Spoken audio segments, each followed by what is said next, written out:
Hi guys, আপনারা সবাই জানেন মা তো মাই হয়। মার কোনো তুলনা হয় না, আপনারা সবাই জানেন। তো আমরাও এতদিন জানতাম মায়ের কোনো তুলনা হয় না, মা মাই হয়।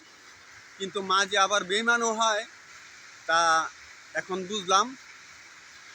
আমার মা আমার বোনদেরকে তার বাবার বাড়ি থেকে যে অংশ পেয়েছিল বিক্রি করে তার 3 মেয়েকে দিয়ে দেয়, এবং আমার বাবার বাড়ি থেকে যে অংশ পেয়েছে তাও তার 3 মেয়েকে দিয়ে দেয়। আমরা আমি শুধু এটুকুই বলতে চাই, আমরা 3 ভাই 3 বোন। আমরা 3 ভাই কি আমার মাকে আমরা কি কেউ কি এক বিন্দু উপকার করি নাই? শুধু 3 মেয়েই স্বামীর বাড়ি থেকে এসে এসে আমাদের মাকে সম্মান করেছে। জনগণ ভাইরা, আপনারা শুধু এইটুকুই বললাম আপনাদের কাছে।